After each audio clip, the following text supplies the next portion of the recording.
Ada yang tidak setuju. Ada yang tidak setuju. Ada yang nyamar sebagai nelayan. Syahadat, karena seharusnya saya sudah dipanggil Tuhan. Tapi ternyata Tuhan masih memberi. Allah Subhanahu wa taala masih memberi saya nafas, masih memberi saya kekuatan, masih memberi saya kesehatan. Berarti saya harus menunaikan tugas saya untuk bangsa dan rakyat Indonesia. Dan saya di saat sekarang, sesudah saya pertaruhkan nyawa saya puluhan tahun untuk Republik ini, saya tidak rela masih melihat ada orang miskin di Indonesia. Saya tidak rela. Karena itu, kami, begitu mandat diberikan kepada kami, langkah pertama kami harus memberi makan bergizi untuk semua anak-anak Indonesia.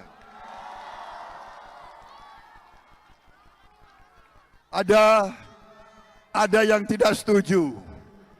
Ada yang tidak setuju.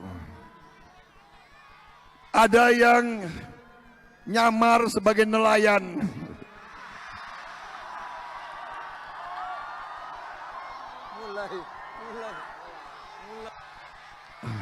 Berani-beraninya loh itu.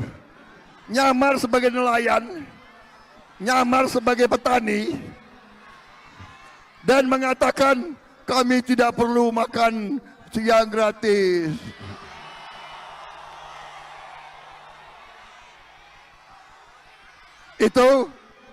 Itu sedang diusulkan menerima Piala Citra.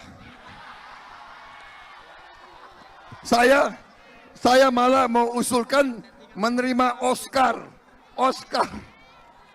Itu lumayan, apa tuh? Dia nggak usah, dia jangan jadi caleg. Dia harusnya jadi apa? Jadi apa itu? Bintang sinetron. Bintang sinetron. Saudara-saudara sekalian,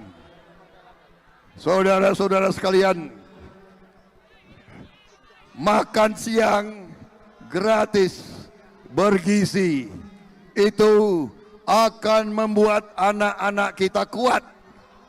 Anak-anak kita otaknya cerdas, tulang-tulangnya kuat, otot-ototnya kuat, dan akan tumbuh menjadi pemuda dan pemudi yang hebat, yang bisa bersaing dengan bangsa-bangsa lain. Saudara-saudara sekalian,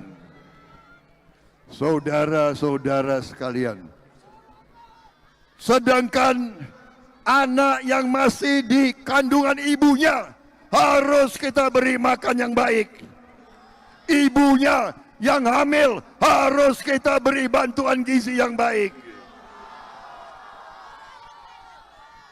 Dan kalau ada orang yang mengatakan itu tidak penting, ya saya nggak ngerti. Saya nggak ngerti lagi. Saudara-saudara, saya mau tanya, saudara-saudara, penting atau tidak makan untuk anak-anak kita? Penting atau tidak? Perlu atau tidak?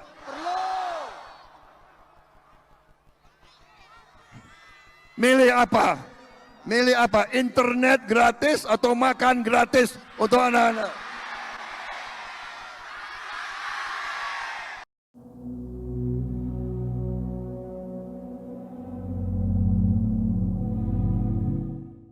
Calon Presiden nomor urut 2 Prabowo Subianto menyinggung kejadian seorang caleg menyamar menjadi nelayan dan menolak program makan siang gratis. Menurut Prabowo, caleg tersebut lebih cocok menjadi pemain sinetron. Hal itu disampaikan Prabowo saat berkampanye di Stadion Gelora Bandung Lautan Api pada Kamis 8 Februari 2024. Di hadapan massa yang hadir, ia kembali menjelaskan soal program makan siang gratis. Menurutnya, tujuan program ini adalah untuk membuat anak-anak Indonesia menjadi cerdas dan kuat. Dengan begitu, mereka kelak akan menjadi generasi yang mampu bersaing dengan bangsa-bangsa lain. Selain itu, Prabowo juga menekankan program makan siang gratis diberikan kepada anak yang masih dalam kandungan ibunya. Diduga, ucapan Prabowo soal caleg menyamar sebagai nelayan menyindir kampanye Capres nomor urut 1 Anies Baswedan. Saat itu, Anies menerima keluhan dari pria berpakaian ala nelayan. Selain mengeluhkan tentang pekerjaannya, ia juga menolak program makan siang gratis. Usut punya usut, pria tersebut merupakan caleg dari PKS bernama Sape yang kebetulan seorang nelayan. Izinkan saya memeluk Mama. Mewakili mereka merasakan perubahan, Pak. Terungkap sosok pria yang mengaku sebagai nelayan menangis dan curhat terkait nasib hidupnya di hadapan Anies Baswedan saat berkampanye di Bacu Kiki Barat, Kota Parepare, Sulawesi Selatan. Pria tersebut ternyata bernama Sape dan diketahui merupakan caleg dari Partai Keadilan Sejahtera. Melansir Tribun.com pada Kamis 8 Februari, Sape adalah calon legislatif nomor urut 1 dari PKS untuk Dapil Bacu Kiki Barat. Adapun PKS sendiri merupakan partai pengusung paslon 01 Anies Baswedan Caimin. Sementara itu dalam video yang viral di media sosial, terlihat Sape naik ke atas panggung dan bersalaman dengan Anies. Sape lantas menyampaikan aspirasi petani dan nelayan di hadapan ribuan massa kampanye yang hadir di lapangan Lumpue, Bacu Kiki Barat.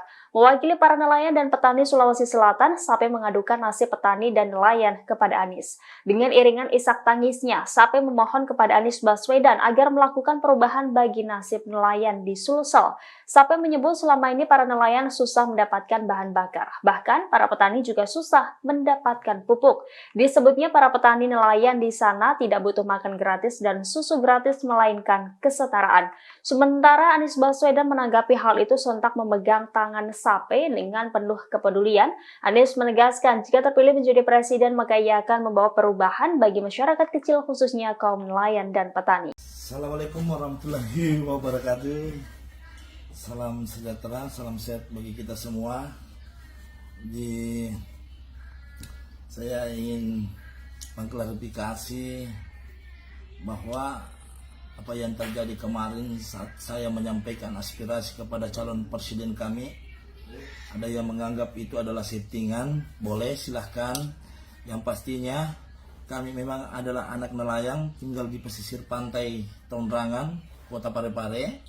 Keseharian kami memang nelayan, di mana kami memang bahkan kami pernah mau menurunkan perahu ke SPBU untuk mendapatkan bahan bakar.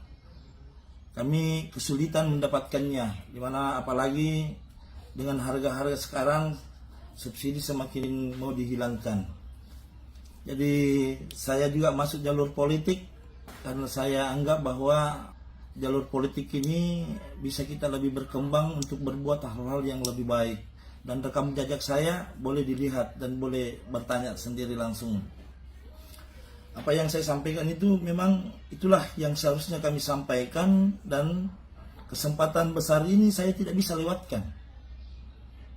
Menyampaikan secara langsung, menitipkan harapan besar kepada calon presiden kami.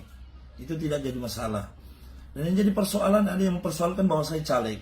Apakah seorang anak nelayan tidak bisa jadi caleg? Tentunya tidak. Apakah kita tahu bahwa nantinya itu anggota DPR mempunyai fungsi untuk menyampaikan aspirasi sebagai penyambung lidah masyarakat dengan pemerintah? Jika anggota DPR tidak bisa melakukan itu, bagaimana dengan nasib-nasib masyarakat yang mempunyai keluh kesah di bawah? Ada yang mempersoalkan penampilan saya. Ya, itulah kreatif kami. Cara bagaimana diri kami untuk menyampaikan aspirasi itu. Ada yang protes bahwa kami pakai kalung emas. Kalung emas ini bukan kalung emas, ini besi putih, Bang. Ini induk ini. Kalau orang Bugis ini kita pakai ini. Ini namanya peroso.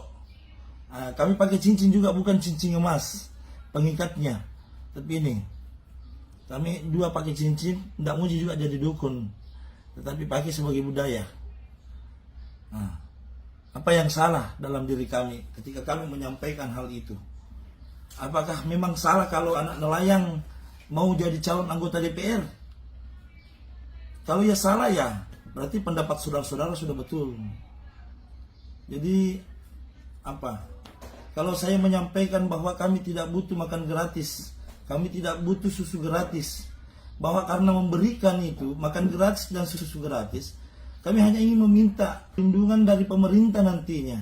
Bagaimana kita mendapatkan kelonggaran untuk mencari nafkah yang halal. Dan masyarakat nelayan pun bisa melakukan itu untuk memberikan makan gratis kepada sesamanya. Dan mungkin itu adalah suatu sebagai sedekah jika kami mendapatkan rezeki yang lebih. Apa yang salah dalam itu? Jangan sampai ini kami anggap bahwa ketika menunggu berpangku tangan, makan gratis, minum susu gratis, yang mungkin saja anggarannya yang luar biasa dan tidak menutup kemungkinan. Siapa yang bisa pastikan bahwa anggarannya ini tidak disunat dari atas sampai ke bawah? Ini hal-hal yang perlu memang kita pikirkan. Jadi sebagai manusia biasa, terlahir dari masyarakat nelayan, tentunya menghadapi hal-hal apa yang kita alami selama ini, itulah yang kita sampaikan dan menjadi perwakilan untuk menyampaikan langsung di hadapan calon presiden kami. Tapi mohon maaf jika penyampaian saya kemarin itu ada yang merasa risih, ada yang merasa terganggu, ya saya mohon maaf, karena itu di luar daripada kemampuan saya berpikir bahwa apa yang saya sampaikan itulah yang sebenarnya terjadi. Jadi saya minta maaf, terima kasih. Jika ada yang salah, ya memang datangnya dari saya. Jika ada yang benar, datangnya dari Allah Subhanahu wa taala. Yang pastinya kami masuk sebagai calon anggota DPRD melalui Partai PKS ingin memberikan pelayanan yang maksimal, menjadi penyambung lidah antara masyarakat dengan pemerintah. Assalamualaikum warahmatullahi wabarakatuh.